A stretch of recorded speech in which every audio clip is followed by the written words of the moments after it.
네, 샘플러스 김형근 전문위원과 함께합니다. 안녕하세요.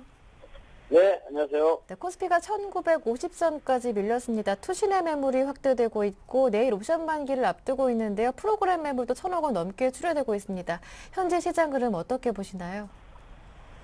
네, 오늘 해외 시장에 좀 하락으로 인해서 우리 시장 같은 경우 초반에 좀 개파락하게 됐죠. 개파락한 상태에서 일단 현재 상태에서는 추가적인 하락보다 하락은 좀 멈추고 있는 그런 모습으로 보입니다. 1956포인트.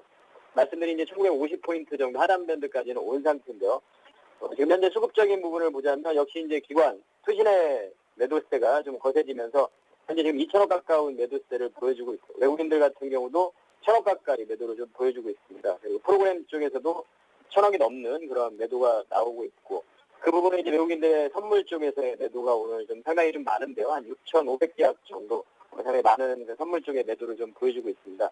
그래서 상당히 좀 압력이 좀 있는 상태입니다. 매도에 좀 압력이 있는 상태인데 일단은 제가 8월 달부터 외국인들의 이 매수의 그런 좀 규모를 좀 보자면 8월 달부터 현재까지 지금 오늘까지 매수의 그 상황을 보면 외국인들의 매수가 한 8조 원이 넘는 8조 한 7천억 정도 이 정도의 매수의 규모가 되고요. 반면에 기관들 한 1조 1천억 정도의 매도를 보여줬고 개인들이 한 6조 4천억 정도 이렇게 매도를 좀 보여줬는데요. 이러한 규모를 좀 봤을 때 현재 오늘 같은 경우에도 900억 지금 한 978억 정도 외국인들이 매도를 하고 있는데 이런 외국인들의 이제 매수의 강도는 분명히 약해졌습니다. 많이 그동안 매수를 하면서 지수를 2,000포인트까지 끌어올린 상태에서 매수의 강도는 좀 약해진 상태지만 여전히 그러한 매수의 기조, 매도의 기조를 좀 바뀌었다 이렇게 보기는 조금은 이른 그러한 시기라고 생각을 하고요. 다만 이 기관의 투신의 매물 압박 부분은 계속 지속이 되고 있는 이러한 부분들이 시장을 짓누르고 있고 한 가지 더 조금 긍정적인 면으로 좀 볼 수 있는 부분이 기금의 매수세가 계속 유입이 된다는 부분. 우리가 2,000포인트에서도 그랬고요. 연기금 쪽에서의 매수세는 계속해서 유입이 되고 있다는 부분을 좀 진실하게 보자면 여전히 시장의 어떤 하락의 그런 방향성보다는 조정 이후에 안정을 좀 찾고 나서 다시 한번 상승을 할 수 있는 이러한 구간이 아닌가 이렇게 좀 판단을 하고 있고 그러한 부분들 해외에서의 어떤 불확실성이라는 부분 좀 해소가 돼야 되겠죠. 이라든가 그 얘기도 다시 한번 또 나오고 있는 상황인데 어제 같은 경우도 독일 총리도 이슬 좀 방문을 했는데요. 현재 지금 IMF 연차 총회도 계속 진행이 되고 있고 다음 주에 EU 정상회의도 있는 상태고 여러 가지 이벤트들이 좀 있는데 계속해서 현재 1950포인트 제가 어제도 좀 말씀드렸지만 지수가 만약에 1970을 이탈해서 1950 그 이하까지도 내려간다면 그때는 좀 대형주로 살 수 있는 그러한 시기가 아닌가 이렇게 좀 말씀을 드렸는데 그러한 부분은 계속 그렇게 가지고 있고요.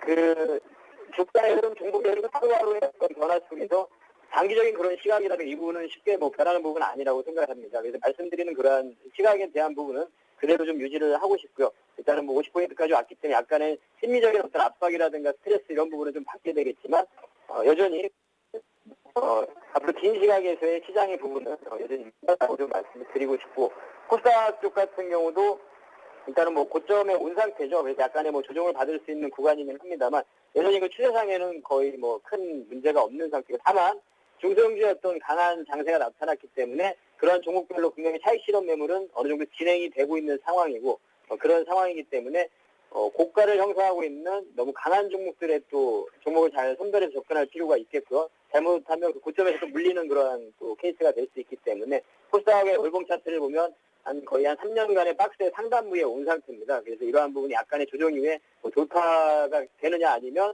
눌리느냐 이러한 기로에 서 있는 상태인데 개인적으로 사실은 시장을 좀 긍정적으로 보고 있는데요. 나중에 조금 시간은 걸릴 수 있을지 모르겠지만 돌파가 되리라고 저는 생각을 하고 있습니다. 그래서 여전히 좀 좋은 시각을 유지하고 있고 다만 그런 매매하는 관점에서 대형주만 보유하고 있을 때 상당히 좀 답답함을 느끼는 그런 시장이기 때문에 강한 중소형주들을 가지고 계속 매매는 하지만 종목별로 선정을 잘해야 되고 철저하게 실적이 기반이 되고 3분기 실적 당연히 좋아야 되고 4분기 때 더 좋아지고 이러한 종목들에 철저하게 좀 접근을 해야 될 것 같고요.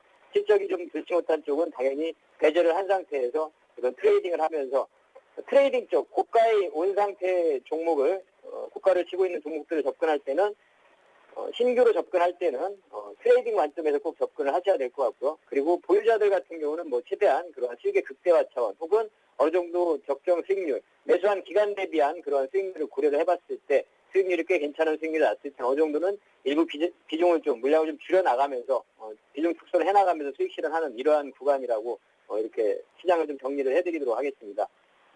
알겠습니다.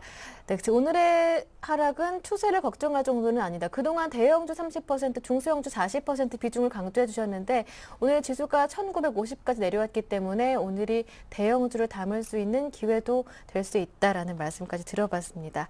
이어서 오늘 특징을 보이는 업종들 살펴보겠습니다. 그 안에 종목들까지 조금 구체적으로 살펴볼게요.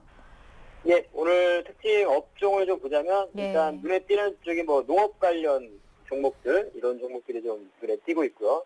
그리고 뭐 전자결제 관련주 전일 강했던 오늘 같은 경우 뭐 KG 모빌리언스 이런 종목도 다시 뭐 상한가까지도 아까 장중에 형성을 했었고, 그리고 이제 오늘 뭐 금융이나 건설, 화학 이런 쪽 좀 하락을 하는 종목입니다. 상승 종목이 아닌 하락을 하고 뭐 실적 부진 우려로 해서 좀 하락하는 종목들인데 이러한 종목들을 좀 점검을 좀 해보도록 하겠습니다. 그래서 오늘 뭐 일단은 뭐 농업 관련, 우선은 삼성전자의 주가 흐름을 좀 한번 볼 텐데요. 133만 8천 원, 지금 현재 주가가 3만 8천 원인데 21선쯤에 좀 온 상태입니다. 21선을 뭐 지지받고 이탈되고 이러한 부분보다는 130만 원에 뭐 안착이 되는 이 부분이 좀 중요할 것 같고요. 만약에 21선 이탈이 되고 내려온 다음에 지수는 1950포인트를 이탈돼서 내려오게 될 겁니다. 그렇다면 제가 말씀드린 대로 그런 대형주의 비중을 더 늘릴 수 있는 그러한 구간이라고 저는 다시 한번 좀 말씀을 드리고 싶고요. 30% 비중을 말씀드렸는데 중소형주는 어느 정도 좀 차익 실현을 하고 그 대형주 쪽으로 좀 포커스를 맞추는 비중을 좀 내릴 수 있는 이쪽으로 매수를 할 수 있는 그런 구간이라고 생각을 합니다. 그래서 현재 그러한 시각을 가지고 있고 종목별로 좀 점검을 해보면 오늘 뭐 농업 관련주, 오늘 뭐 조비나 이런 종목들이 좀 강한 흐름들을 보여주고 있는데요. 뭐 국제 곡물 가격 인상이라든가 또 대선 공약에 대한 기대감 이런 부분도 나오게 됐죠. 안철수 후보가 국방 경제 3대 사업, 협력 3대 사업 이러한 부분 거론이 좀 되면서 농업 협력이라든가 국방 농업 협력 이런 쪽으로 기대가 좀 되면서 주가 흐름들이 나타났고, 최근에 뭐 농업 관련 종목에서는 제가 가장 탑픽으로 말씀드렸던 종목 바로 농어바이오라는 종목인데 여전히 뭐 계속 신고가를 형성을 해서 가고 있습니다. 사실상 뭐 신규 매수 접근하기에는 조금은 부담스러운 자리가 아닌가 생각이 드는데요. 약간의 횡보 구간이라든가 이런 구간이 전개가 된다면 뭐 좀 관심을 가질 수 있는 종자 산업을 하고 있는 그러한 기업이죠. 앞으로 이제 식량 전쟁이라고까지 표현할 정도로 상당히 중요한 산업 분야이기 때문에 관심을 가질 수 있는 그러한 종목이고요.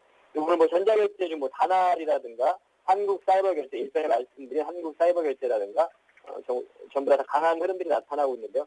지금 이러한 좀 답보 상태의 그런 부진한 시장의 흐름 속에서 한 섹터가 좀 선택을 받으면 이렇게 좀 강하게 좀 쳐올리는 그러한 현상들이 나타나고 있죠.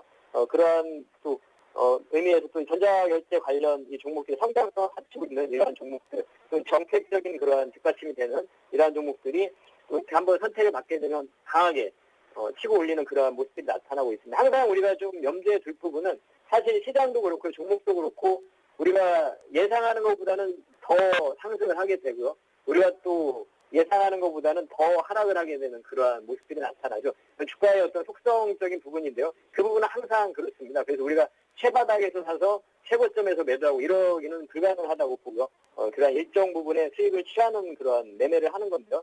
그 부분을 좀 항상 좀 염두에 두고 우리가 기대하는 것보다는 항상 더 상승을 하게 되죠. 한 곳이 이렇게 선택을 받게 되면 강한 상승을 보여주는데 전자결제 관련주도 아마도 조금 더 상승 여력이 좀 있지 않나 이렇게 좀 판단을 하고 있고, 그리고 이제 금융주 같은 경우 지금 좋지 못한 최근에 다시 좋지 못한 흐름들이 나타나고 있는데 순이자 마진의 하락 부분, 실적이 당연히 부진하겠죠. 실적이 당연히 부진하고 그리고 경제 위기라든가 이런 부분으로 인해서 당연히 좀 심리적인 부분도 좋지 못하고, 하지만 7월달에 저점을 형성하고 나서 지금 조금 두 달 정도의 그 사태의 움직임을 봤을 때 여전히 좀 저점을 높여가고 있는 그러한 구간이고요. 약간의 지금 탄력적인 모습은 보여주지 못하지만 PBR상으로 봤을 때 밸류에이션으로 봤을 때 상당히 가격적인 메리트가 있는 상태고, 그래서 좀 긴 시각으로 봤을 때는 여전히 관심을 좀 가질 수 있는 그러한 파트라고 생각을 하고요.